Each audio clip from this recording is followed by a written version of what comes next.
뉴스 시작합니다. 저는 동정민입니다. 윤석열 대통령의 탄핵 심판 시계가 빨라지기도 했습니다. 최상목 대통령 권한대행이 오늘 헌법재판관 2명을 임명했습니다. 6인 체제였던 헌법재판소가 8인 체제가 되면서 사실상 정상화됐습니다. 박근혜 전 대통령도 이 8인 체제에서 탄핵 결과가 나온 바 있습니다. 대통령 탄핵 심판 판이 완전히 달라졌습니다. 첫 소식 김설혜 기자입니다. 최상목 대통령 권한대행이 국회 추천목 헌법재판관 후보자 2명을 즉각 임명한다고 밝혔습니다. 하루라도 빨리 정치적 불확실성과 사회 갈등을 종식시켜 경제와 민생 위기 가능성 차단이 필요하다는 절박함에 헌법재판관을 임명하기로 결정하였습니다. 국민의힘과 더불어민주당이 각각 추천한 조한창 후보자와 정계선 후보자가 임명됐습니다. 야당이 추천한 마흔혁 후보자에 대해서는 여야 합의가 확인되는 대로 임명하겠다며 보류했습니다. 최 권한대행은 여야 합의를 통해 헌법재판관을 임명한다는 관행을 강조한 전임 권한대행의 원칙을 존중했다고 밝혔습니다. 국회가 머리를 맞대달라는 한덕수 국무총리의 원칙을 따른 겁니다. 그동안 국민의힘은 국회 추천목 헌법재판관 3명 가운데 1명을 여야가 합의 추천하는 관례를 들어 민주당 추천에 문제를 제기해왔습니다. 최 권한대행이 헌법재판관 2명을 전격 임명하면서 윤석열 대통령의 탄핵 심판은 8인 체제로 진행하게 됐습니다. 채널A 뉴스 김설혜입니다. 헌법재판소는 오늘도 6인 체제로 과연 이 중요한 대통령 탄핵 심판을 할 수 있는가 논의를 거듭했는데요. 이제 8인 체제가 되면서 탄핵 심판은 정상화됐고 심판 속도는 더 빨라지게 되었습니다. 배두헌 기자입니다. 조한창, 정계선 후보자가 헌법재판관으로 충원되면서 6명인 헌재 재판관은 8명으로 늘어납니다. 헌법재판소법은 재판관 7명 이상의 출석으로 사건을 심리한다고 규정하고 있는데 그동안 재판관 6인 체제였던 헌재는 헌재법을 지키지 못하고 있다는 논란이 제기됐습니다. 어려운 점이 굉장히 많습니다. 그래서 저희들로서는 국회 선출 3명의 그런 재판관들이 좀 신속하게 임명되는 것을 희망하고 있습니다. 하지만 2명이 추가되면서 이런 논란은 해소됐습니다. 탄핵 심판 속도도 빨라질 전망입니다. 대통령 탄핵 심판에서 파면 결론이 나오려면 재판관 6명 이상의 파면 결정이 필요합니다. 현재 6인 체제에선 만장일치가 나와야 하는 겁니다. 하지만 8명이 심리하면 2명이 반대하더라도 탄핵 인용 결정이 나올 수 있습니다. 지난 2016년 박근혜 전 대통령 탄핵 심판이 접수된 후엔 박한철 소장이 퇴임했는데 헌재는 이때도 재판관 8명이 의견을 조율해 이듬해 3월 10일 탄핵 심판 결과를 선고했습니다. 당시 재판관 8명은 모두 파면 결정에 동의했습니다. 헌재가 기각 결정을 내리면 윤석열 대통령은 바로 직무에 복귀하고 파면을 결정하면 2개월 내에 대선을 치러야 합니다. 채널A 뉴스 배두헌입니다. 오늘 임명된 조한창, 정계선 이 두 헌법재판관 후보자는 누구인지 강보인 기자가 이어갑니다. 국민의힘이 추천한 조한창 헌법재판관은 1965년 경기 수원 출생으로 서울대 사법학과를 졸업해 1986년 제28회 사법시험에 합격했습니다. 1992년 법관으로 임관해 29년간 근무했습니다. 윤석열 정부에서 꾸준히 대법관 후보군으로 거론된 인물이기도 합니다. 보수 성향이지만 이번 인사청문회에서는 대통령의 통치행위도 사법적 심사 대상이 될 수 있다는 대법원 판례를 존중한다고 답하기도 했습니다. 더불어민주당이 추천한 1969년생 정계선 신임 재판관은 충북 충주 출생으로 충주여고와 서울대 법학과를 졸업했습니다. 1995년 제37회 사법시험에 합격한 뒤 2000년 서울행정법원 판사로 임관했습니다. 헌법재판소 연구관, 울산지방법원 부장판사를 비롯해 사법연수원 교수 등 다양한 방면에서 경험을 쌓아왔습니다. 여성 최초로 중앙지법 형사합의 재판장으로 임명돼 2018년 이명박 전 대통령의 유죄 판결을 내리기도 했습니다. 진보 성향의 법관으로 장애인과 여성, 난민, 이주민 인권에 대한 연구를 활발히 해왔다는 평가를 받습니다. 채널A 뉴스 강보인입니다. 내년 4월 18일 윤석열 대통령 탄핵 심판은 사실상 그 전에 결론이 날 가능성이 커졌습니다. 그 이후엔 다시 6인 체제로 돌아갈 수 있기 때문입니다. 헌법재판소의 탄핵 심판 시계 공태현 기자가 전해드립니다. 헌법재판소는 오늘 브리핑을 통해 윤석열 대통령 탄핵 심판을 최대한 빨리 처리하겠다는 입장을 밝혔습니다. 탄핵 심판 사건 중 대통령 탄핵 심판 사건을 최우선으로 처리한다는 방침은 그대로 유지한다.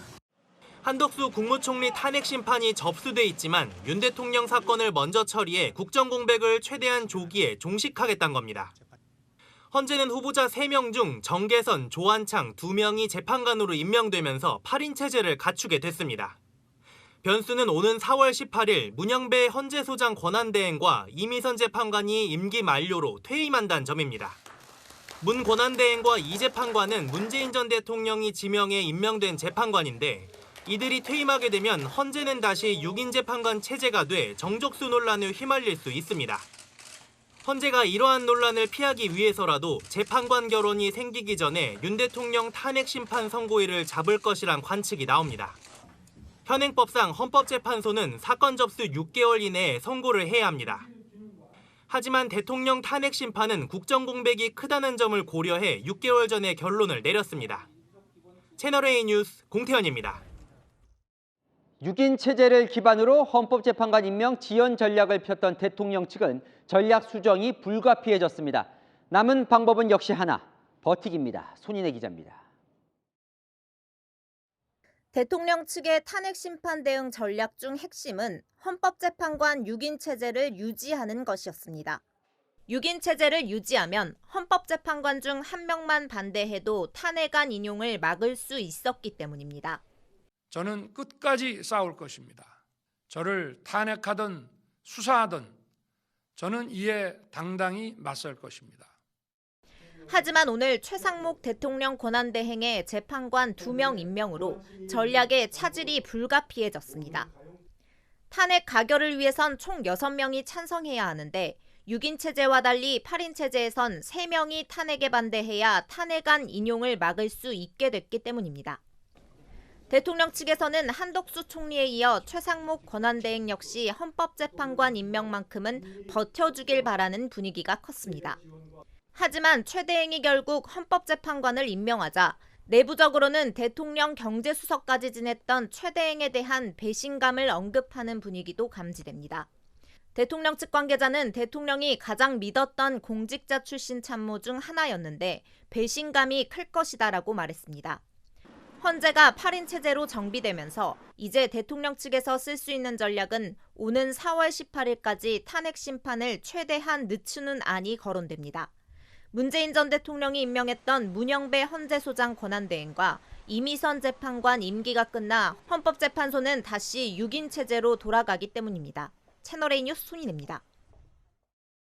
오늘 아침까지 최상목 대행에게 헌법재판관 임명 반대를 요구했던 여당은 당혹감을 감추지 못하고 있습니다. 민주당은 1명 마저 임명해야 한다면서도 내심 환영하는 분위기입니다. 남영주 기자입니다. 국민의힘 지도부는 오늘 오전부터 일제히 최상목 권한대행의 헌법재판관 임명은 불가하다는 메시지를 연거푸 강조했습니다. 최상목 대행의 현재 위치도 사실은 불안정한 거 아니겠습니까? 이런 상황에서 헌법재판관을 임명하는 부분에 대해서는 소추와 재판의 분리라는 대원칙을 정면 위배하는 것입니다. 최상목 대행은 민주당의 위헌 위법적인 탄핵 정치에 동조하지 않기를. 하지만 최 대행이 헌법재판관 3인 가운데 2명의 임명을 결정하자 곧바로 비판 메시지를 쏟아냈습니다. 최상목 대행의 결정은 야당의 탄핵 협박에 굴복하여 헌법상의 적법 절차 원칙을 희생시킨 것입니다. 오늘의 결정은 잘못된 선례로 남을 것입니다. 반면 민주당은 표정 관리를 하는 분위기입니다. 3인 전원 임명은 아닌 만큼 차선책이지만 대통령 탄핵 심판의 시계를 빠르게 돌릴 수 있는 동력이 확보됐다는 겁니다. 최상목 부총리는 권한 대행으로서 국가 비상 상황 해소를 위해 책임 있게 행동하기를 바랍니다. 민주당 핵심 관계자는 최선은 아니지만 탄핵의 가능성이 커졌다며 9명을 다 채우지 않아도 심판은 할 수 있다고 말했습니다. 채널A 뉴스 남영주입니다. 안희 기자, 정치부 홍지은 기자 나왔습니다. 자, 오늘 최상목 권한대행이 헌법재판관 2명을 임명했는데 이게 전국의 중대한 변수가 되는 거죠? 네, 그렇습니다. 대통령 탄핵 국면에서 중대 변곡점이 될 것 같습니다. 일단 결론부터 이야기 드리면 두 가지 의미가 있습니다. 헌법재판소의 대통령 탄핵 심판이 빨라지고요.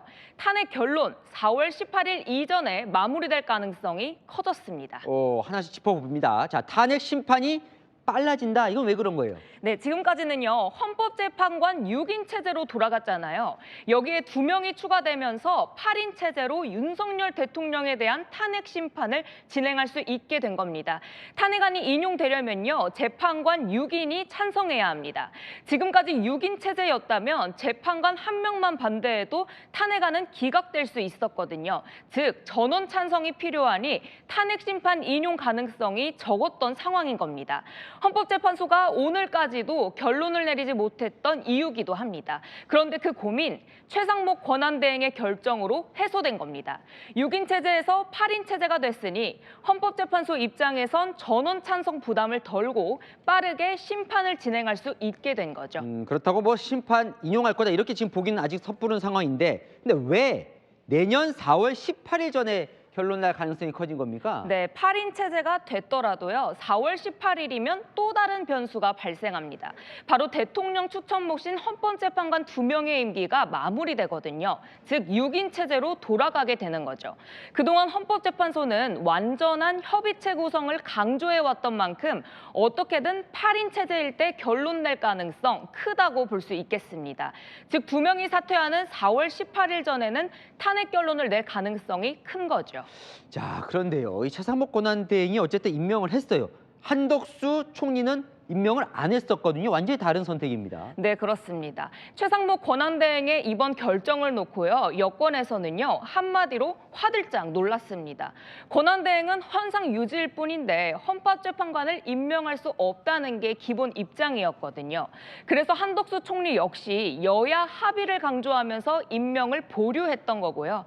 그런데 저희 취재 결과 최상목 당시 부총리가 이창용 한국은행 총재와 함께 한덕수 권한대행을 찾아가 헌법재판관 임명을 건의했던 걸로 전해졌습니다. 그게 권한대행 되기 전부터 임명해야 된다는 생각을 갖고 있었던 거군요. 네, 한 총리가 탄핵이 되고 나서 최상목 부총리가 권한대행이 되고 나서도 임명 기류는 감지됐다고 하는데요. 이 때문에 권성동 원내대표를 포함해 여권 고위직 인사들이 전방위적으로 최 권한대행을 물밑 설득했다고 합니다. 설득의 요지는 이렇습니다.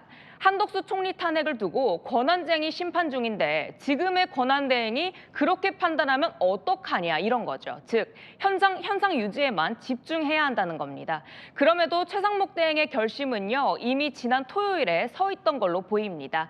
최 대행이 역사에 오점을 남길 수 없다. 재판관 임명은 대통령 탄핵 심판 과정의 순리다. 이런 취지의 뜻을 명시적으로 밝혔던 것으로 취재가 됐습니다. 제주항공 여객기 참사 발생 바로 전날입니다. 네, 참 생각보다 결정도 빠른 것 같고 여당으로는 상당히 좀 당혹스러워하는 것 같아요. 네, 한 여권 인사는요. 최상목 대행이 박근혜 대통령 탄핵 국면 때 트라우마가 컸던 것 같다 이렇게 평가하기도 했습니다.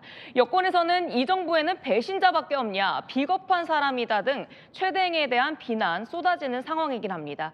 민주당이 최상목 대행의 이 같은 입장을 알고 서둘러 한덕수 총리를 탄핵한 거란 이야기도 나오고 있습니다. 야당은 재판관 임명을 할 것 같았던 기류였는데 생각보다 그 기류가 좀 결정이 빨라졌다 이렇게 평가를 했습니다. 대통령실도 그럼 전략을 완전히 수정해야 하는 거예요. 네, 이제는 8인 체제로 가게 되면서요. 3명 이상의 반대를 확보해야 하는 상황이 됐습니다. 현재 상황에서 취할 수 있는 전략이란 건 딱 한 가지밖에 보이지 않습니다. 더 시간을 끌어 6인 체제로 돌아가는 4월 18일까지 버티는 거죠. 자, 그러면요. 민주당은 더 이상 최상목 대행 이 탄핵 탄핵까지는 안 가는 겁니까? 네, 물론 민주당의 요구를 다 수용한 건 아니지만 헌법재판관을 임명했으니 탄핵 가능성은 거의 사라진 걸로 보입니다. 그렇기 때문에 당분간은요, 최상목 권한대행의 직은 계속 유지될 걸로 보이는데요. 배신자 이미지가 낙인된 상황에서 불편한 당정 관계는 불가피해 보입니다. 네, 홍진 기자, 잠시 후에 또 이야기 나눠보겠습니다. 네, 오늘 윤석열 대통령에 대한 체포영장이 발부됐습니다. 현직 대통령에 대한 체포영장 발부는 사상 처음입니다. 영장에 적용된 혐의는 내란 수괴. 공수처는 이 영장을 갖고 내년 1월 6일까지 대통령 신병을 확보해야 합니다. 그러니까 일주일 사이에 대통령 체포 여부가 결정되는 겁니다. 김정근 기자입니다.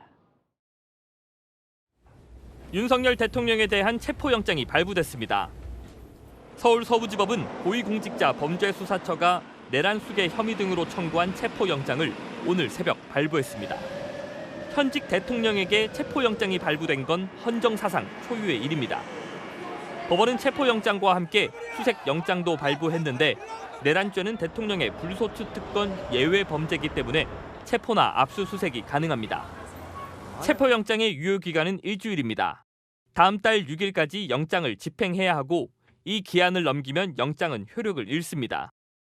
공수처가 윤 대통령을 체포한다면 체포 시점부터 48시간 동안 구금 상태로 조사를 벌일 수 있습니다.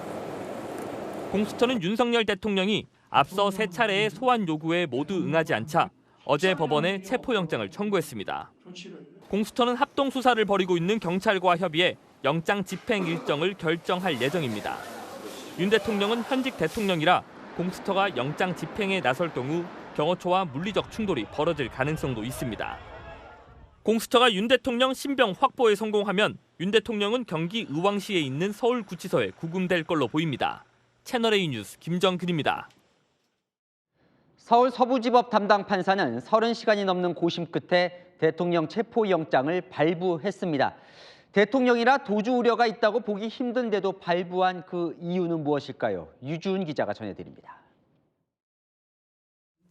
서울 서부지법 이순형 영장전담 부장판사가 윤석열 대통령 체포영장을 발부한 건 오늘 이른 아침. 공수처가 어제 0시에 청구했는데 30시간 정도 걸려 발부됐습니다. 통상 반나절 정도면 발부 여부가 결정되는데 윤 대통령 체포영장은 만 하루가 넘게 걸린 겁니다. 이 부장판사는 윤 대통령이 소환에 반복 불응했다고 판단했습니다. 발부된 영장엔 정당한 사유 없이 출석 요구에 응하지 않을 우려가 있다고 기재된 걸로 알려졌습니다. 앞서 윤 대통령은 지난 18일과 25일, 29일 3차례에 걸친 공수처의 출석 요구에 응하지 않았습니다. 내일 출석하시기는 어렵지 않나 그렇게 보고 있습니다. 헌법재판소의 탄핵 심판 절차가 우선이라는 생각을 하고 있고. 법원은 윤 대통령의 내란 혐의 수사 필요성도 인정했습니다. 체포영장에 죄를 범했다고 의심할 만한 상당한 이유가 있다고 밝힌 겁니다. 형법상 내란죄 우두머리는 가중처벌 대상으로 무기징역 또는 사형에 처해질 수 있습니다. 오늘 영장 발부로 공수처가 내란죄 수사권이 있는지 논란에 대해 법원이 1차적 판단을 내놓은 거란 평가도 나옵니다. 공수처 관계자는 영장 발부 자체가 수사권 여부에 대한 판단으로 보고 있다고 밝혔습니다. 채널A 뉴스 유주은입니다.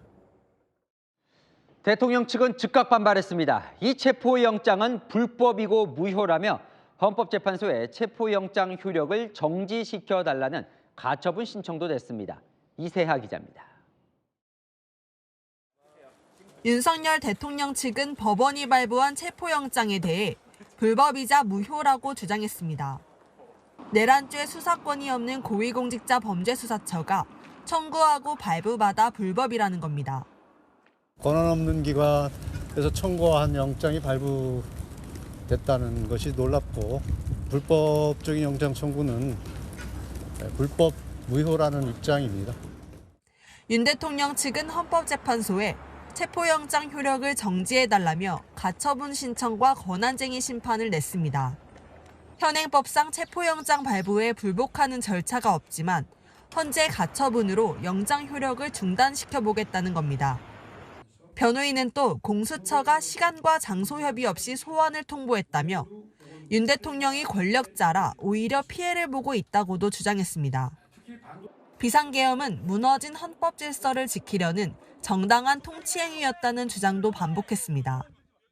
북한 물론 목적도 없고 폭동도 없었다. 그렇기 때문에 내란죄는 아예 당초에 성립될 수 없는 범죄입니다. 이것은 비상계엄이고 비상계엄은 헌법에 정해진 대통령의 권한입니다.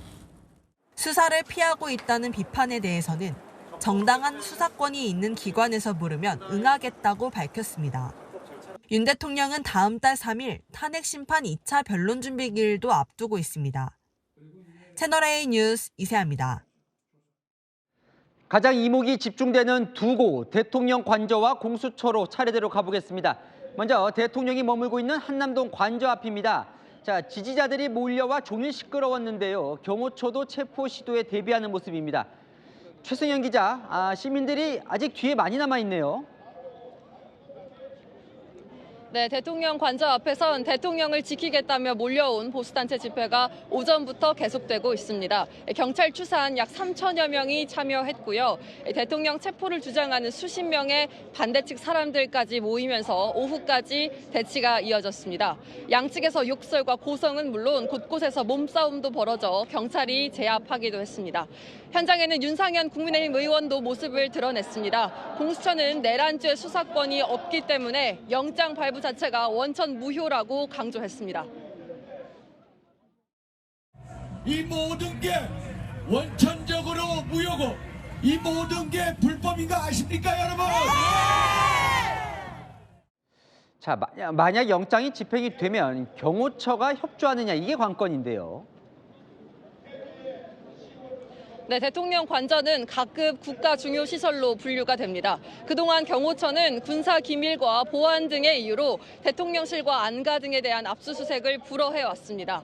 대통령에 대한 체포 영장 집행 역시 협조하지 않을 가능성이 높게 점쳐집니다.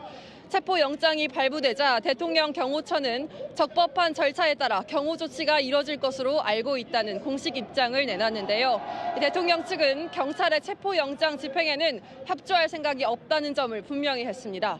대통령이 관저에 집거하며 버틸 경우 공수처가 물리적 충돌을 감수하고 체포를 시도할지 주목됩니다. 지금까지 대통령 관저 앞에서 전해드렸습니다. 자, 그렇다면 대통령 체포영장 집행을 실제로 나선다면 언제 집행할지 이번엔 공수처로 가봅니다. 대통령 체포를 준비하고 있다는데요. 자, 이기상 기자 나가 있죠. 자, 이 기자, 공수처는 언제쯤 영장을 집행할 걸로 보입니까? 네, 공수처는 아직 대통령 관저에 체포 인력을 보내지는 않았습니다. 공동수사 주체인 경찰청 국가수사본부와 체포 방식과 집행 시점을 상의 중입니다. 공수처는 다만 경호처와 사전 조율은 없을 것이라고 못 박았습니다. 언제 할지 별도의 예고 없이 집행을 하겠다는 겁니다. 경호처가 막아선다면 그러면 공수처는 어떻게 할까요? 네, 공수처는 경호처가 막아설 가능성을 염두에 두고 대책을 논의 중입니다.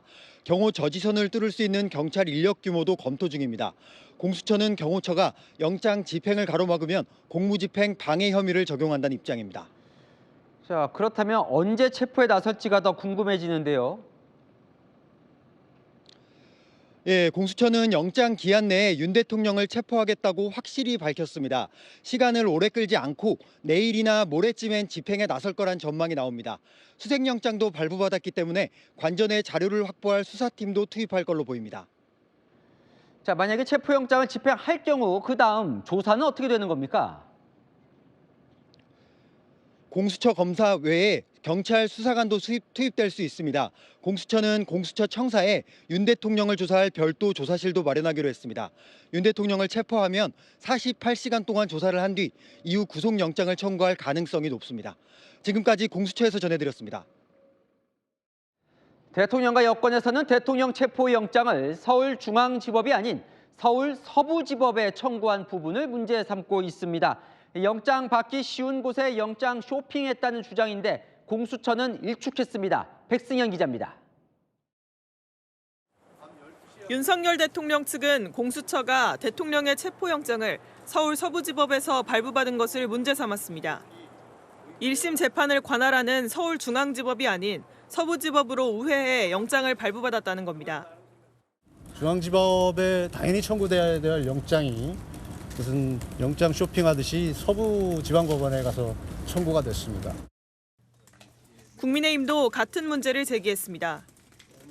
야당이 추천한 마은혁 정계선 헌법재판관 후보가 서울 서부지법 소속이라는 점을 문제 삼은 겁니다. 야당이 추천한 헌법재판관 후보자들이 있는 그런 서부지법에 영장을 청구한 부분도 대단히 문제라고. 정치권에서는 영장 발부 가능성을 높이기 위한 수법이라는 주장도 나왔습니다. 중앙지법은 우리나라의 모든 큰 사건들, 중한 사건들이 다 몰리기 때문에 네. 허들이 비교적 좀 높다. 근데 나머지 법원들은 그에 비해서는 상대적으로 낮고. 공수처는 용산 대통령실의 주소지를 고려한 결정이라며 전혀 문제될 게 없다는 입장입니다. 수사검사가 증거의 소재지 등을 고려해 관할 법원에 공소제기할 수 있다는 공수처법 31조를 근거로 한 겁니다. 채널A 뉴스 백승현입니다. 사상 초유의 현직 대통령 체포영장 발부 소식에 여야 반응은 엇갈렸습니다. 여당은 대통령 구금 시도는 부적절하다고 반발했지만 야당은 즉각 영장 집행을 요구했습니다. 이준성 기자입니다. 법원이 윤석열 대통령 체포영장을 발부하자 국민의힘은 강하게 반발했습니다. 체포영장이라는 비상수단을 통해서 현직 대통령을 구금을 시도하는 것에 대해서는 수사 방법으로서 적절하지 않다. 대통령실과 수사기관이 의견을 조율해 출석 일시와 방법을 정해야지 체포영장이란 비상수단을 사용하는 건 부적절하다는 겁니다. 대단히 유감으로 생각을 합니다.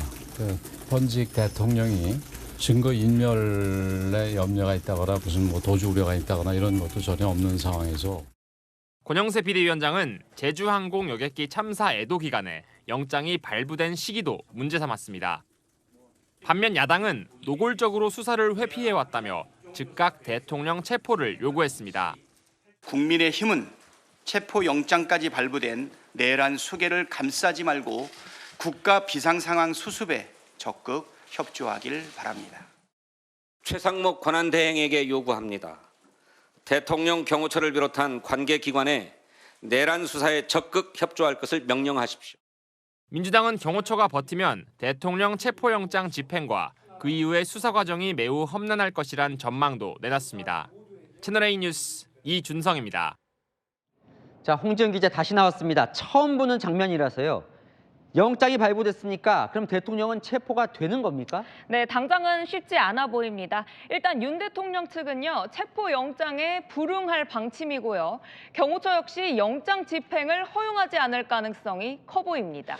그런데 적법한 절차를 거쳐서 법원이 영장을 발부한 거란 말이에요. 그런데도 버티면 체포를 피할 수 있는 거예요? 네, 물론 여론의 비판 소지는 분명히 크겠죠. 물리적으로는 경호처까지 나서면 버티면 체포가 쉽지 않습니다. 체포영장은요, 발부일로부터 시한도 있습니다. 이번에 유효기간은 일주일이거든요. 오늘자로 발부됐으니 체포영장 시한은 다음 달 6일까지고요. 이 시한이 지나면 영장 효력은 사라집니다. 관저에서 진치고 틀어막으면 사실 방법이 없는 겁니다. 네, 대통령 측은 어떤 명분으로 지금 버티겠다는 걸까요? 네, 일단 불법 영장이라고 주장합니다. 공수처는 내란죄를 직접 수사할 수 없다는 게 대통령 측의 소환 불응 논리였는데요. 같습니다.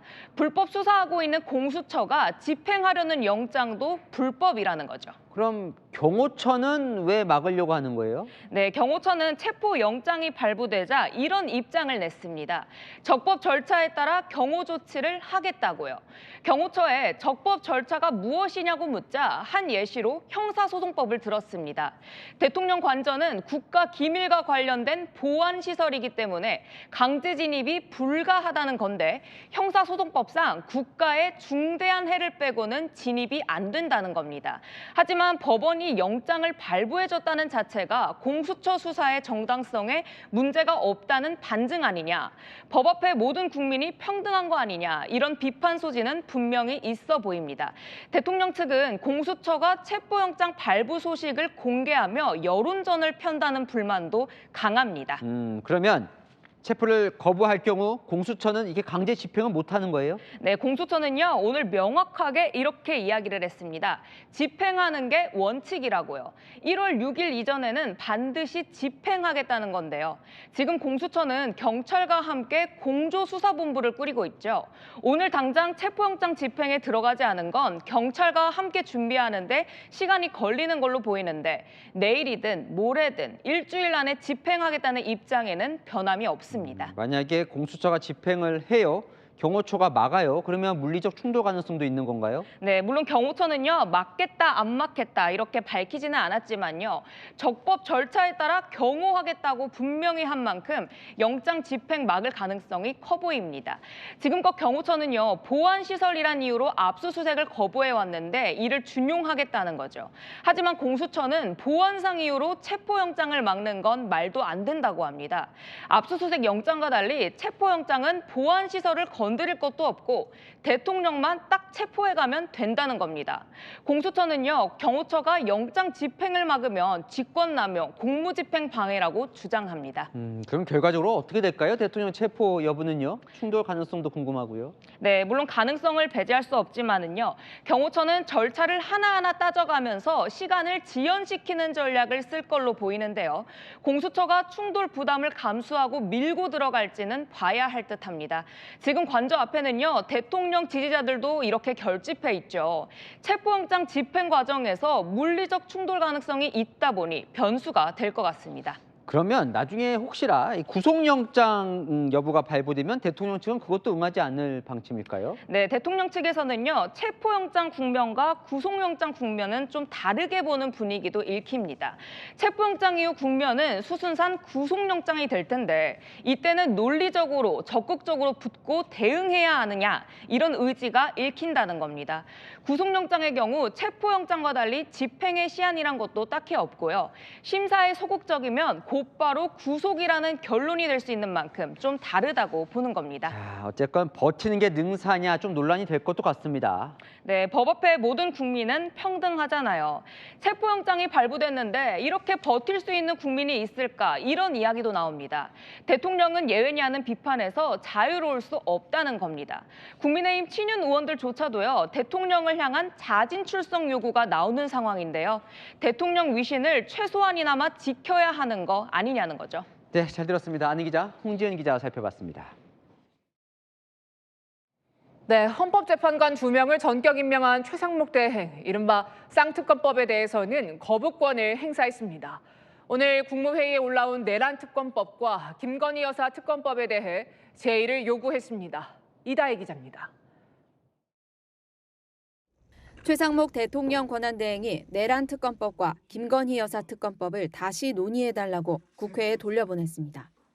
최 권한대행은 항공기 추락 사고와 맞물려 특검법에 대한 정부 입장을 밝히게 돼 착잡한 심정이라면서도 각 법안이 가진 위헌성을 조목조목 설명했습니다.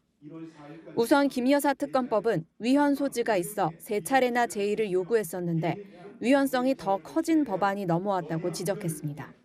제3자 추천의 형식적 외관이라도 갖춘 이전 특검 법안보다 헌법상 권력 분립의 원칙에 위배될 소지가 더욱 커졌습니다. 내란 특검법도 특검 후보 추천권을 야당에만 부여하는 등 권력 분립 원칙에 어긋난다고 했습니다. 국민적 의혹 해소라는 입법 취지에는 공감하지만 우려가 많은 법안을 그대로 공포할 수는 없다며 여야 합의를 당부했습니다.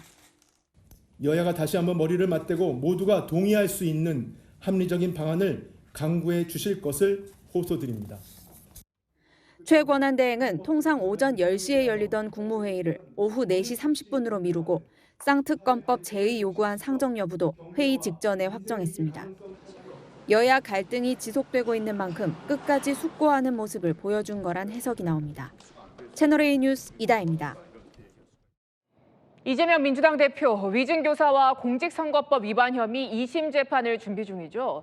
1심에서 무죄가 나온 위증교사 혐의 변호인은 그대로 가지만 유죄를 선고받은 공직선거법 2심 변호인은 교체한 걸로 파악됐습니다. 이상원 기자의 단독 보도입니다. 지난달 15일 공직선거법 위반 혐의로 1심에서 의원직 상실형을 선고받은 더불어민주당 이재명 대표가 새 변호인단을 꾸린 것으로 확인됐습니다. 민주당 핵심 관계자는 1심 때와 같은 변호인단이냐는 질문에 아니다라며 조금 바꿨다고 답했습니다. 1심에서 무죄를 선고받고 같은 변호인단으로 2심을 준비하는 위증교사 사건과는 다르게 대응하겠다는 겁니다. 변호인단을 교체해 무죄를 입증하겠다는 취지로 읽힙니다. 한 달이 넘도록 변호사 선임계를 제출하지 않아 국선 변호인이 배정됐는데 이 대표가 따로 사선 변호인을 선임하면 배정된 국선 변호사는 자동으로 취소됩니다. 일각에선 재판 지연 전략이라는 주장도 나옵니다. 새 변호인단을 선임할 경우 재판 기록을 다시 살펴봐야 한다는 이유로 시간을 끌 수 있다는 겁니다. 사선 변호인 이제 새로 들어오게 되면 기록 봐야 된다고 또 기록 검토한다고 한 달, 뭐 기피 신청하고 뭐 증인 신청하고 그래가지고 뭐 5월, 6월 넘기려고 지금 그런 거 아니에요? 이 대표 측은 재판 지연 의도는 없다며 반박했습니다. 이 대표 측 관계자는 여당 측의 일방적 공세일 뿐이라며 절차대로 하고 있다고 말했습니다. 이 대표 측은 빠른 시일 내로 보강된 변호인단 선임계를 제출할 계획입니다. 채널A 뉴스 이상원입니다. 제주항공 참사 소식으로 넘어갑니다. 사고 당시 여객기는 1차 착륙을 시도했다가 실패하고 2차 동체 착륙을 시도하다 사고가 났죠. 그런데 1차 착륙 시도 땐 앞바퀴가 내려와 펴져 있는 모습이 포착됐습니다. 자, 이때부터 동체 착륙까지 5분 동안 무슨 일이 있었던 건지 먼저 배준석 기자가 보도합니다. 태국 방콕을 출발한 제주항공 여객기가 무안공항에 착륙 허가를 받은 건 오전 8시 54분쯤. 사고기는 1차 착륙 준비에 들어갔고 3분 뒤 공항 관제탑에서 조류 충돌에 주의하라는 연락을 받았습니다. 그 직후 조류와 충돌을 했고 사고 기장은 오전 8시 59분쯤 긴급 구조 신호인 메이데이를 외치고 공항을 한 바퀴 돌겠다는 폭행 의사를 전했습니다. 그리고는 추력을 올려 고도 상승을 시도했습니다. 그런데 메이데이를 선언하기 직전인 오전 8시 57분쯤 찍힌 사고기 사진에는 비행기 앞바퀴가 펼쳐져 있는 듯한 모습이 보입니다. 뒤쪽 바퀴는 펴졌는지 사진상으론 명확히 보이진 않지만 당시 여객기를 가까이서 지켜본 목격자는 채널A에 앞바퀴뿐만 아니라 뒷바퀴도 모두 펴져 있었다고 주장했습니다. 셋 배가 빨려 들어갔어요. 오른쪽 엔진에. 빠바방 3번 그 소리가 났어요. 그 당시에는 랜딩 기어 내려와 있었어요. 3바퀴요. 적어도 1차 착륙 시도 시점까지는 랜딩 기어를 내려 활주로에 정상적으로 착지하려 했던 걸로 보입니다. 하지만 버드 스트라이크를 전후로 랜딩 기어를 다시 접어 올렸고 반대쪽 활주로로 착륙을 할 때는 기수 쪽과 뒤쪽 바퀴가 모두 펼쳐지지 않으면서 동체 착륙을 할 수밖에 없었던 것으로 보입니다. 채널A 뉴스 배준석입니다. 1차 착륙에 실패한 그 이후 상황은 어떻게 됐던 걸까요? 급하게 방향을 틀어서 동체 착륙을 시도했죠. 그런데 이 사고기를 찍은 영상을 보면 오른쪽 엔진뿐 아니라 왼쪽 엔진에서도 불꽃이 피어오르는 모습이 포착됐습니다. 양쪽 엔진 기능이 모두 손상을 입으면서 급히 동체 착륙을 시도한 걸로 보입니다. 권경문 기자입니다. 1차 착륙을 시도하던 사고 여객기는 오전 8시 59분 긴급 조난 신호인 메이데이를 선언했습니다. 이후 여객기는 다시 착륙하기 위해 공항을 한 바퀴 도는 복행을 시도합니다. 1차 착륙 당시 펴졌던 랜딩 기어도 이때 접었을 걸로 추정됩니다. 여객기는 급격히 방향을 틀어 원래 착륙하려던 것과 반대편 방향 활주로로 긴급 착륙을 시도합니다.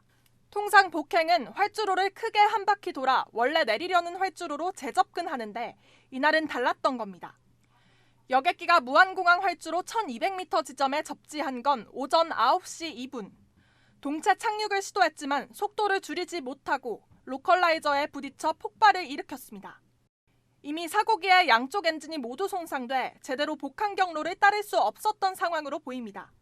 목격자가 촬영한 영상을 토대로 재구성하면 우측 엔진뿐 아니라 좌측 엔진에서도 연기가 나고 있었던 겁니다.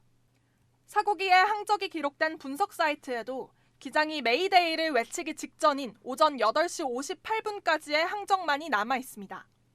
두 엔진 모두 전부 조류 충돌해서 엔진이 손상이 된 게 아닌가 이렇게 판단하고 있습니다. 만약에 둘 다 손상이 됐으면 유압 시스템이 작동이 안 되기 때문에 항공당국은 항적과 교신 기록 관계사 등을 조사해 사고기의 시간대별 정확한 상태를 파악하는 데 주력하고 있습니다.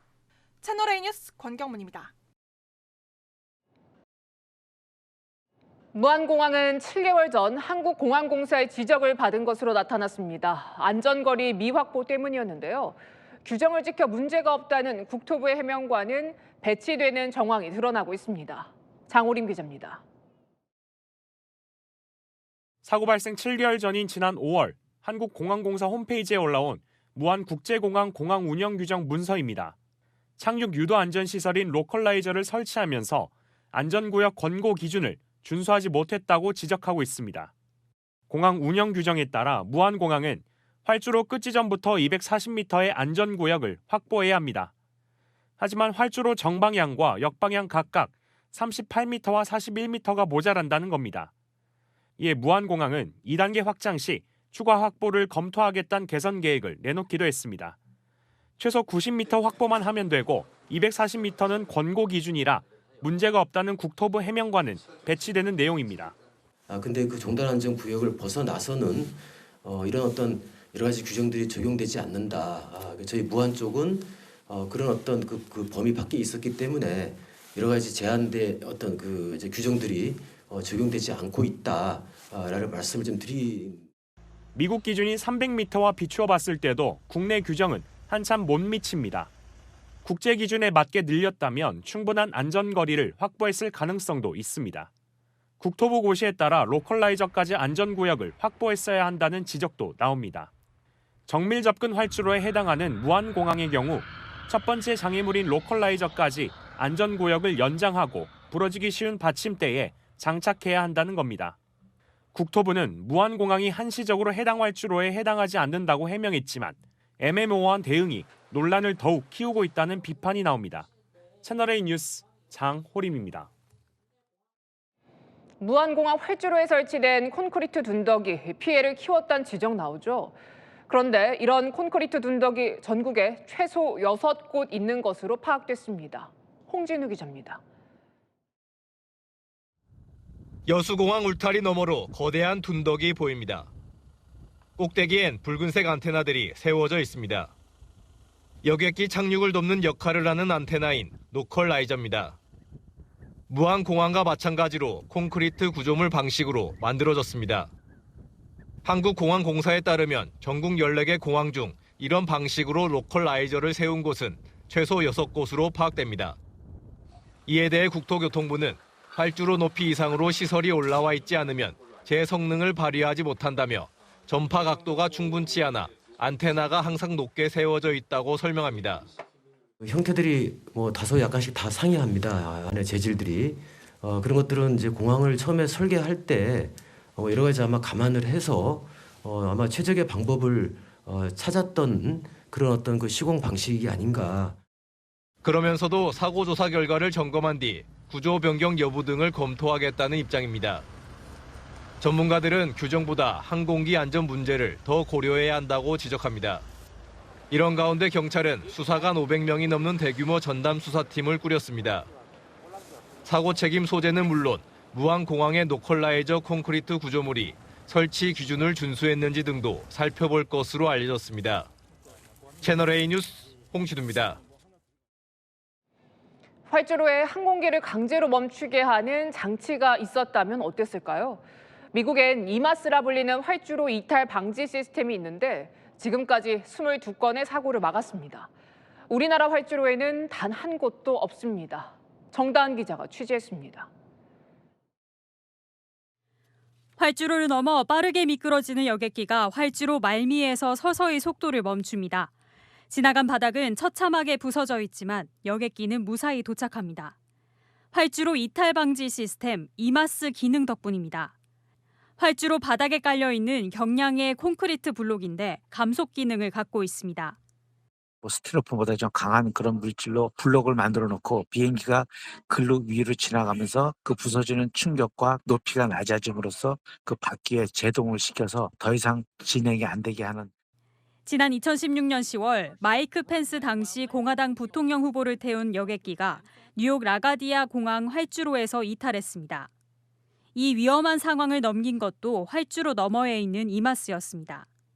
현재 미국엔 120여 개의 활주로에 이마스가 설치돼 있습니다. 지금까지 22건의 사고를 막아냈습니다. 우리나라 활주로엔 이마스가 한 곳도 없습니다.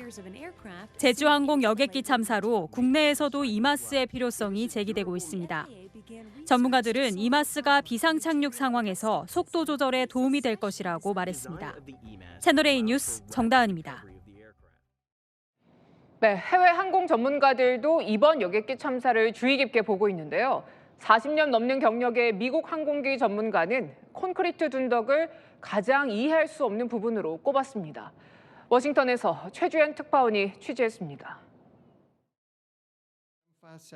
미 공군 조종사를 시작으로 세계 최대 항공사 아메리칸 항공에서 기장 등 41년 경력을 가진 미 항공기 전문가 리처드 랩이 현재 미 보잉 737 교관인 그는 이번 제주항공 여객기 참사 원인을 묻자 콘크리트 구조물로 지은 둔덕에 충격을 받았다고 밝혔습니다.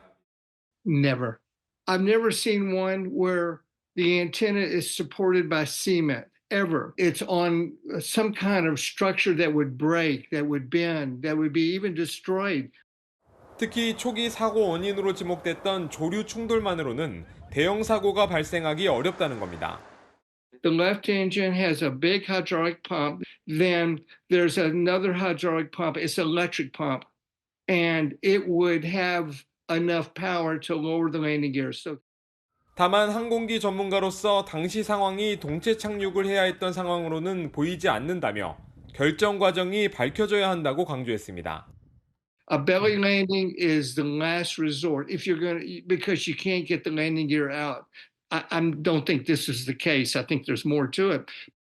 그는 무안국제공항처럼 규모가 작고 활주로가 짧은 공항일수록 한국에도 활주로 이탈 방지 시스템 이마스 도입이 필요하다고 강조했습니다. EMAS and it's crushable material. Now the airplane's destroyed. We care about life more than airplane. 그는 미국 내에서도 이번 사고가 이례적인 대형 참사로 여겨지고 있다고 밝혔습니다. 워싱턴에서 채널A 뉴스 최주현입니다. 제주항공 사고 여객기는 참사 전 48시간 동안 태국, 말레이시아 등지를 오갔는데요. 착륙 한두 시간 만에 다시 이륙하는 걸 반복한 걸로 전해졌습니다. 짧은 체류 시간 동안 비행기를 꼼꼼하게 점검하기엔 시간이 부족한 것 아니냐는 지적이 나왔습니다. 우연기 기자입니다. 제주항공 여객기 참사 비행기는 사고 전 48시간 동안 13차례 운행하며 무안과 태국, 말레이시아 등 여러 나라를 오갔습니다. 이 가운데 비행기가 착륙하고 다시 이륙하는 데 걸린 시간이 1시간에 불과한 경우도 있었습니다. 여객기가 착륙하는 동안 점검이 이루어지는데 이때 이륙 정비에 필요한 최소 시간은 28분입니다. 28분만 넘으면 법적으로는 문제는 없지만 정비 현장에선 시간이 부족하다는 지적이 나옵니다. 한 항공사 노조 관계자는 채널A에 30분 남짓 시간 동안 정비사 1명이 꼼꼼히 점검하기엔 시간 압박이 크다며 점검 시간을 현재보다 3분의 1 이상 늘려야 한다고 말했습니다. 제주항공 측은 공항 체류 시간에는 유관 점검 등을 주로 한다며 이것과 별도로 정비는 주기에 맞춰 철저히 하고 있다고 반박했습니다. 항공기 점검을 더욱 강화하고 정비 인력 확충 등 항공기 안전관리에 만전을 기하겠습니다. 비행 전후에 점검과 기상 모니터링을 강화하고 국토부는 이번 참사를 계기로 현행 정비 점검 시간 외에 다른 요소까지 고려해 개선할 부분을 찾아보겠다고 밝혔습니다. 채널A 뉴스 우현기입니다. 제주항공은 정비사 수도 줄인 걸로 드러났습니다. 최근 5년 동안 73명이 줄었는데요. 정비에 쓴 비용은 대형 항공사의 절반에도 못 미쳤습니다. 홍란 기자입니다.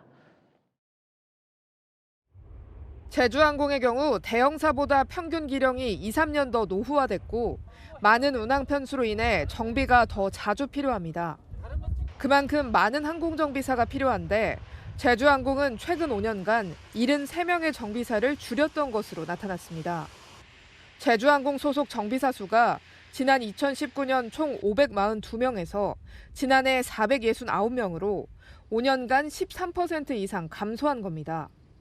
제주항공의 항공기 한 대당 정비사 수는 대형 항공사에 크게 못 미치는 것으로 나타났습니다. 국토부가 권고한 항공기 한 대당 정비사 최소 기준은 12명입니다. 정비사가 부족하면 정비사 피로도가 증가해 정비가 충분히 이뤄지지 않을 가능성이 높습니다. 실제 제주항공의 정비 지연율은 1%로 타 항공사보다 높은 수준입니다. 국토부에서 권고하는 국조보다도 많은 정비사를 확보하는 것이 항공기에 대한 사고를 예방할 수 있는 가장 좋은 방법이 아닐까 이렇게 생각을 합니다. 상황이 이렇지만 제주항공이 정비에 쓰는 비용은 대형 항공사의 절반에도 미치지 못합니다. 제주항공이 내년 항공기의 정비, 수리, 개조에 사용하겠다고 공시한 비용은 약 2,209억 원으로 항공기 한 대당 평균 약 53억 원입니다. 반면 대형사들은 100억 원이 훌쩍 넘습니다. 제주항공 측은 올해 기준 항공기 한 대당 정비사 수가 12.6명으로 늘었다고 설명했습니다. 그러면서 정비 인력 확충에 노력하겠다고 밝혔습니다. 채널A 뉴스 홍란입니다. 참사 희생자 가운데 5명의 신원이 아직 확인되지 않고 있습니다. 사고 여객기에 잔해가 흩어져 있는 활주로 바로 옆 철조망에는 떠난 이를 그리워하는 손편지들이 하나 둘 늘어갑니다. 배영진 기자입니다. 추모객이 사고 현장이 보이는 철조망 앞에 하얀 국화꽃을 놔뒀습니다. 또 다른 추모객은 눈물을 훔치며 술을 잔에 따릅니다. 마음이 찹찹해서 여기를 와봤어요. 수습해서 가족 품으로 돌아가게끔. 사고 현장 주변에는 참사 희생자들을 추모하고 그리워하는 메시지들이 놓여 있습니다. 동생을 잃은 형이 쓴 손편지에는 우리 왔다며 외롭게 사투 버렸을 걸 생각하니 마음이 너무 아프다고 슬픔을 전합니다. 너는 이미 훌륭했고 충분히 잘했으니 이젠 따뜻한 곳에서 행복했으면 좋겠다고 위로를 건넵니다. 고마웠고 미안하다는 마지막 말로 동생에게 그리움을 전합니다. 친구 부부 8쌍, 16명이 함께 여행을 갔다 모두 돌아오지 못한 안타까운 사연도 있습니다. 부부간에 두 분이 너무 금슬이 좋아요. 그래서 이것도 한날 한시에 같이 가시는구나. 너무 안타깝고. 희생자 179명 가운데 5명의 신원은 아직 확인되지 않았습니다. 유가족들에게 희생자 인도도 늦어지고 있습니다. 그냥 눈물 뭐 말하면서 눈물 나고 그래 기다리고 있는 거예요 지금. 한국인 남편과 결혼한 태국 여성을 포함해 7명만 장례 절차에 들어갔습니다. 이거랑 같이 이거랑 가지고 가고 싶어. 애통한 울음 속의 희생자들은 하나 둘 가족들의 품으로 돌아가고 있습니다. 채널A 뉴스 배영진입니다. 권보훈 극동대 항공안전관리학과 교수님과 함께 이 사고 당시 상황 궁금증을 좀 풀어보겠습니다. 교수님 어서 오십시오. 그러니까 1차 착륙 시도를 당시에 했다가 동체 착륙 시도 때까지 그 5분 동안 무슨 일이 있었는지 궁금한데요. 어떤 일이 있었던 걸까요? 비행기에선? 네, 5분 동안 굉장히 중요한 시간이었습니다. 먼저 그 관제탑에서 조류대가 있으니까 주의하라는 경고를 받고 조종사는 조류를 확인한 것으로 판단이 됩니다. 그래서 조종사는 즉시 고라운드 복행 조치를 취했죠. 그 복행 조치를 취하는 동안 새가 엔진에 흡입이 되면서 엔진이 추력이 손실되는 이런 상황이 됐습니다. 그래서 항공기가 상승을 더 하지 못하고 조종사는 메이데이 콜을 하게 됩니다. 그 메이데이라는 것은 굉장히 긴급하다는 이야기죠. 그렇게 올라가면서 우측 엔진에서 보게 되면 영상에서 이제 연기가 나오죠. 그건 새가 2마리 이상이 들어가면서 엔진이 이제 그 손상을 입는 그런 장면이고 또 왼쪽 엔진에서도 마찬가지로 약한 연기가 나옵니다. 그건 또 새가 들어갔다는 이야기가 되겠습니다. 그래서 항공기는 결국 2개의 엔진이 추력이 손실되면서 더 이상 상승을 못하게 되니까 조종사는 긴급하게 돌아서 바로 활주로 내리겠다는 판단을 하게 된 걸로 생각이 됩니다. 그래서 우리가 그 조종사와 관제탑 간의 어떤 통화 내역을 확인을 해야 되겠지만 일단은 버드 스트라이크 때문에 이제 비상이 걸렸다. 그래서 이제 도로 내려오고 관제탑에 내가 반대쪽 활주로 내리겠다 해서 이제 관제탑이 허가를 받게 됩니다. 네. 그렇게 해서 내려오는 과정에서 랜딩기를 내렸지만 아마 작동이 안 된 걸로 그렇게 판단이 됩니다. 이유는 우리 그 랜딩기어라는 것은 유압 계통으로 작동이 되는데 항공기에 2개 엔진이 고장이 나게 되면 유압 펌프가 작동을 하지 않습니다. 마찬가지로 전기를 출력하는 제너레이터까지 작동이 하지 않게 되겠죠. 이렇게 됐을 때 조종사들이 할 수 있는 것은 없습니다. 랜딩 기어 혹은 뭐 항공기에 있는 네. 여기 플랩이나 모든 것이 작동이 안 되는 상황이죠. 그래서 그 작동이 안 되는 비행기를 조종사는 활주로에 잘 정대를 해서 착륙을 했습니다. 다만 비행기가 어떤 속도를 줄인다거나 느릴 수 없는 상황이다 보니까 본인이 원하는 곳에 접진은 하지 못했을 걸로 판단이 되고 일단 착륙을 해서 그 이제 미끄러지는 상태가 되겠죠. 네. 그래서 이제 우리가 동체 착륙이라는 것은 동체가 바로 바닥에 닿는 걸로 생각을 하는데 엔진이 동체보다 아래쪽에 있으니까 엔진 2개로 이렇게 스키 타듯이 밀고 나가게 됩니다. 그래서 결국은 속도 제어가 안 되고 앞에 있는 그 둔덕에 로컬라이저 둔덕에 부딪히면서 화재가 발생한 걸로 판단이 됩니다. 그러면요, 제일 먼저 그러면 앞바퀴 1차 시도 때는 앞바퀴 이 랜딩 기어가 보이기도 했는데 그럼 이때만 해도는 뭔가 작동이 제대로 됐던 걸로 보입니까? 네, 이때는 정상적으로 작동이 되고 만약에 작동이 안 됐다면 기장이 관제탑에 보고를 했을 겁니다. 예. 그러면 그런 이후에 이제 엔진 2개가 연기가 나는 모습은 뭔가 문제가 생긴 거라는 그렇습니다. 거죠. 네. 그럼 그때 메이데이를 하고 복행 때까지는 엔진은 살아 있었던 걸까요? 네, 살아 있었습니다. 그래요. 그러고 나서는 이제 추락을 막으려고 동체 착륙을 한 거다. 그렇죠. 그러면 일각에서는 비상동력 장치라는 것도 네, 있는데 그건 왜 있습니다. 쓰기 어려웠을까요? 말씀드렸듯이 항공기 엔진에는 그 유압 계통과 전기 계통을 생산하는 네. 그 에너지원이 엔진에 있습니다. 근데 2개 엔진이 작동 안 됨으로 해서 유압 계통도 펌프가 작동이 되지 않고 제너레이터도 구동을 못 하니까 전기와 유압이 다 끊어진 상태죠. 네. 그것은 뭐 추측이 아니라 우리가 그 승객이 지상에 보낸 카톡을 보면 항공기 전기가 나갔어 이런 내용이 있습니다. 그건 네. 뭐냐면은 이 전기 시스템은 우리가 배터리와 엔진에서 나오는 제너레이터에서 나오는데 이런 전기 시스템은 제너레이터에서 나오는 전기를 받습니다. 그래서 그것이 꺼졌다는 것은 결국 엔진 2개가 다 기능을 못했다 이렇게 판단할 수가 있겠습니다. 네, 교수님께서 시뮬레이션을 해보신 적이 있으시다고. 네, 근데 네. 2개 다 꺼지는 건 상당히 이례적이라면서요? 네, 항공기는 그 엔진 2개 있는 이유는 하나가 꺼지더라도 승객을 안전하게 착륙을 시키라는 이유로 만들어져 있고 네. 엔진이 하나만 있더라도 실제 비행을 할 수가 있습니다. 뭐 장거리는 못 가겠지만 이렇게 구성이 되어 있는데 두 개가 동시에 꺼진다는 확률은 굉장히 낮겠죠. 그래서 이번같이 2개의 엔진이 꺼졌을 때 저희들이 한번 이런 시뮬레이션을 해봤습니다. 네. 허드슨강이 그 사고가 난 이후에 항공사에서 이제 모든 조종사들한테 엔진이 2개 꺼진 상태에서 어떤 항공기 특성이 나타나는지를 보기 위해서 시뮬레이션을 했죠. 네. 실제 제가 비행을 하면서 추력이 없는 상태니까 내 몸이 계속 이렇게 떨어지는 이런 기분이 들 정도로 그렇다고 항공기를 내 마음대로 앞으로 가거나 뒤로 가는 게 아니라 그냥 이 항공기가 활강하는 이 글라이딩 하는데 맡겨두는 그런 답답한 상황이 되죠. 네, 마지막 질문인데 참 뭐 지나간 일이지만 이 동체 착륙 외에 다른 대안은 없었을까요?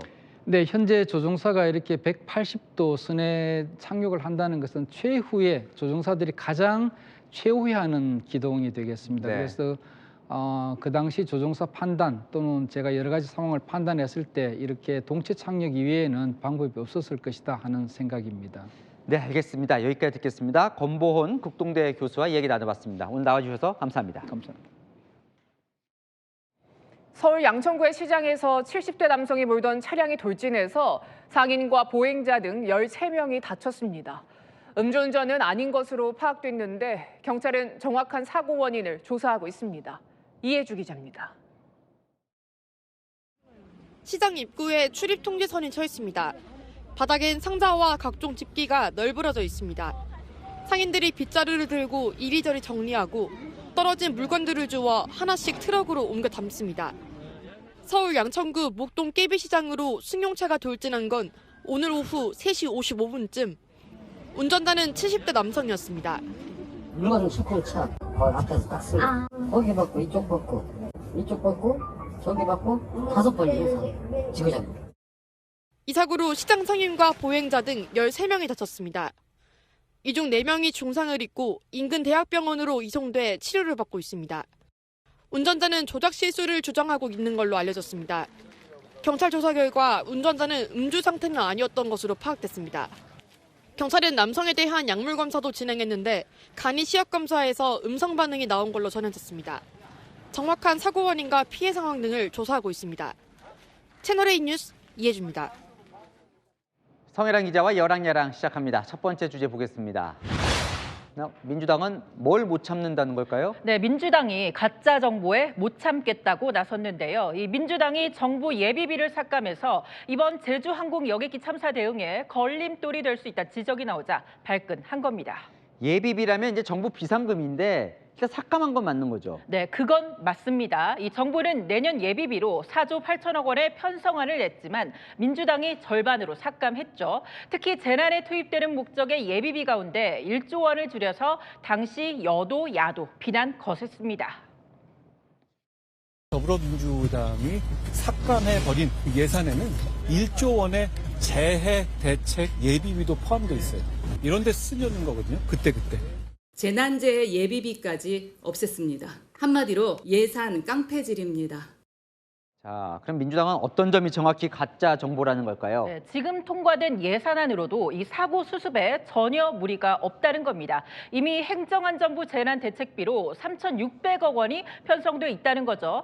삭감하기는 했지만 예비비 총 2조 4천억 원도 투입하면 되고 그래도 부족하면 그 다음 해 예산에 대해서 미리 예상을 져서 최대 1조 5천억 원 끌었을 수도 있다는 겁니다. 그러니까 충당할 수 있는 방법이 여러 가지 있다는 거군요. 네, 하지만 여당은 이 민주당의 주장이 또 가짜라고 반박을 하고 있습니다. 일단 국가 전체 예산에서 예비비가 차지하는 비중이 코로나 이전보다도 절반이나 줄었다는데요. 또 재난 대비용 예비비 가운데 1조 2천억 원은 무상교육에 우선수도록 배정됐다고요. 결국 이번 참사에 쓰일 비상금 훨씬 줄어들었다는 거죠. 또 외상 방식은 미래 세대에 빚을 떠미는 거라고 했습니다. 양측 주장이 뭐 완전히 다르네요. 네, 맞습니다. 여당은 민주당의 이딴 탄핵으로 이 재난 수습도 어렵다고 하는데 민주당은 그대로 직무 수행했다면 수습 더 어려웠을 거라고 지적합니다. 지금 재난의 컨트롤 타워인 행안부 장관도 공석이잖아요. 대행의 대행 체제가 이 대형 참사를 수습하는데 참 어려움이 많구나라는 것. 2022년 이태원 참사 때를 생각하면 대통령과 국무총리, 행안부 장관이 지금 직무 수행 중이라면 유가족들은 서로 소통도 못하고. 네, 다음 주제 보겠습니다. 자, 조국혁신당 신장식 의원이 국민의힘 김정재 의원에게 하는 말이에요. 나한테 왜 그랬어요? 맞습니다. 지난 27일 벌어진 일로 강하게 항의했는데요. 이 한덕수 국무총리 탄핵안 통과 날입니다. 그날 본회의장에서 김 의원이 이런 말을 했다는 겁니다. 오늘 사고임을 하셔가지고 계속 고민을 했습니다. 전 운영위원인 김정재 의원 저를 향해 신장식이 재수없는 라는 발언을 했고 사과를 요청을 했고 이런 방구 말씀이 없으십니다. 진짜 욕설을 했습니까? 당시 영상을 찾아봤는데요. 이 김정재 의원 본회의장 앞으로 나와서 국회의장과 야당의 탄핵안 표결 진행에 앞장서서 항의한 건 맞습니다. 거의 뭐 목소리까지는 안 들리는 것 같은데요. 네, 야당 의원들이 바로 옆에서 항의하는 여당 의원들을 저렇게 촬영하고 있죠. 이때 김정재 의원의 모습과 목소리도 담긴 겁니다. 저희가 입수한 영상 들어보시죠.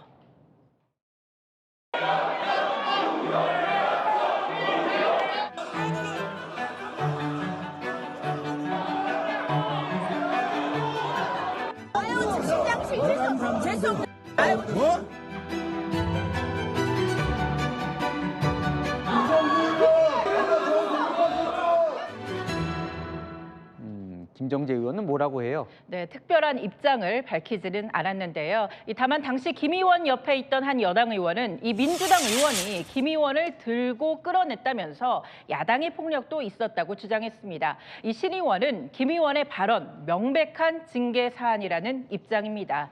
이 격앙된 건 여야인데 그 모습을 보고 민망해하는 건 늘 국민들 몫인 것 같습니다. 네, 지금까지 여랑야랑이었습니다. 2024년의 마지막 날이 저물고 있습니다. 이 시각 보신각에 나가 있는 강태현 기자 한번 연결해 보겠습니다. 자, 강 기자, 오늘 올해도 시민들은 많이 나와 있을까요? 네, 보신각 앞으로 시민들이 삼삼오오 모여들기 시작했습니다. 하지만 음악이 들리거나 소란스럽지는 않고 차분한 분위기 속에서 새해맞이 행사를 기다리고 있습니다. 날이 어두워지면서 보신각 인근 교통이 통제됐습니다. 무대 주변엔 펜스가 설치됐고 인파가 조금씩 늘면서 안전관리 요원도 곳곳에 배치됐습니다. 제주항공 여객기 참사를 추모하기 위한 국가 애도 기간인 만큼 타종 행사도 축소 운영됩니다. 오늘 밤 11시부터 내일 새벽 1시까지 열리는 제아의종 타종 행사는 별도 공연 없이 타종식을 중심으로 진행합니다. 아무래도 연말에 분위기가 안 좋은 애들이 너무 많아가지고 애도하는 마음을 좀 가졌으면 좀 좋을 것 같아요. 타종식은 대표적인 새해맞이 행사로 올해도 10만여 명의 인파가 몰릴 것으로 예상되는데요. 경찰은 종로와 사직로 등에서 차량 정체가 예상된다며 대중교통을 이용해달라고 당부했습니다. 내일은 전국적으로 맑은 날씨가 이어지면서 대부분 지역에서 해돋이를 볼 수 있을 것으로 보입니다. 해돋이 시각은 서울 기준 7시 47분입니다. 지금까지 서울 보신각에서 전해드렸습니다. 네, 올 한해 지구촌 곳곳에서도 굵직한 뉴스들 많았죠. 2024년 세계의 이목이 집중됐던 7명의 인물을 중심으로 국제 이슈를 정리해봤습니다.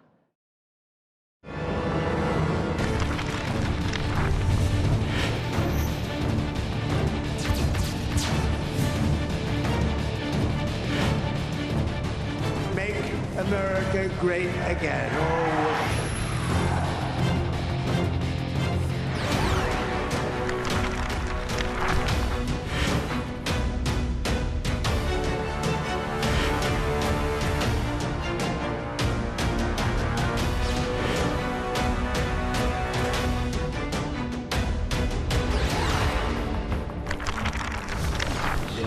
모든 정책들을 변함없이 무조건들로 지지할 것이니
(2024년) 마지막 날의 해가 저물었습니다. 구름 한 점 없는 하늘 아래 마지막 해를 보냈는데요.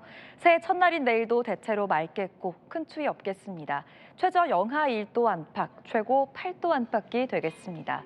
첫 해는 독도에서 가장 먼저 만납니다. 아침 7시 26분을 시작으로 울산 간절곶에서 7시 31분, 서울에선 7시 47분에 볼 수 있겠습니다. 동해안 대기는 계속해서 건조하겠고 강원과 경북 지역에는 순간 풍속 초속 15m의 강한 바람도 불겠습니다. 내일 서울 최저 기온 영하 1도, 강릉과 인천도 영하 1도가 예상되고요. 울산 영하 2도, 목포 2도, 진주 영하 7도 등 오늘과 비슷하겠습니다. 금요일부터 기온이 조금 내려가지만 큰 추위는 없겠습니다. 일요일과 월요일엔 중북부를 중심으로 눈 예보 있습니다. 날씨였습니다. 네, 저의 뉴스의 진행은 오늘까지입니다. 시청자 여러분과 함께했던 2년이라는 시간 설레고 감사했습니다. 이제 기자로서 보내주신 응원에 보답하겠습니다.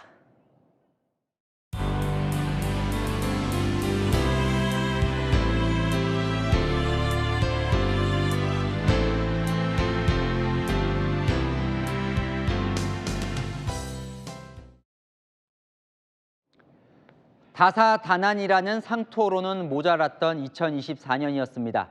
12월 마지막 달 계엄의 충격과 탄핵의 갈등, 참사의 슬픔이 아직 가시질 않았는데요. 2025년은 새로운 변화와 지혜를 상징하는 을사년 푸른 뱀의 해, 꼭 그런 새해가 찾아오길 기원합니다. 마침표 찍겠습니다. 간절하게 송구영신. 특집 뉴스에 마칩니다. 감사합니다.